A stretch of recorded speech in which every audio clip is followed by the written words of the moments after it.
বাংলার মহিলাদের অপমান, বিরোধী দলনেতা শুভেন্দু অধিকারীকে এবার একযোগে নিশানা করলেন কাকলি ঘোষ দস্তিদার ও শশী পাজা। বাদ গেলেন না বিজেপির রাজ্য সভাপতি সুকান্ত মজুমদারও। সঙ্গে হুঁশিয়ারি, বাংলা জুড়ে তীব্র আন্দোলন করবে তৃণমূল কংগ্রেস। সম্প্রতি রাজ্য বিজেপি সভাপতি সুকান্ত মজুমদার বলেছেন, স্ত্রীর সঙ্গে রাতে থাকলে নাকি মুখ্যমন্ত্রীর মুখ মনে পড়ে। আর শুভেন্দুর বক্তব্য, বাংলার মা মেয়েদের শাঁখা সিঁদুর 500 টাকায় বিক্রি হবে না, আমরা জিতলে 3000 টাকা দেব। আর তাতেই রীতিমতো ফুঁসে উঠলেন দুই তৃণমূল নেত্রী। সোমবার তৃণমূলের বারাসাত সাংগঠনিক জেলা কার্যালয়ে সাংবাদিক সম্মেলন করেন কাকলি ও শশী। তারা বলেন, একজন শিক্ষা প্রতিমন্ত্রী, অন্যজন বিরোধী দলনেতা। তাদের মুখের ভাষা এমন, ছি, লজ্জা লাগে। মহিলাদের স্বনির্ভর করতে 2021 সালে মুখ্যমন্ত্রী লক্ষ্মীর ভাণ্ডার প্রকল্প চালু করেছিলেন।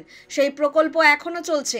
এতে প্রতি মাসে বাংলার 2,21,00,000 মহিলা উপকৃত হচ্ছেন। অথচ বিজেপি সেই মহিলাদের দাম নির্ধারণ করতে চাইছে। এর চেয়ে লজ্জার আর কি হতে পারে? তাই যতক্ষণ না এই দুই মহান নেতা ক্ষমা চাইছেন, ততক্ষণ ওদের ধিক্কার জানিয়ে রাজ্য জুড়ে কর্মসূচি পালন করবে মহিলা তৃণমূল কংগ্রেস।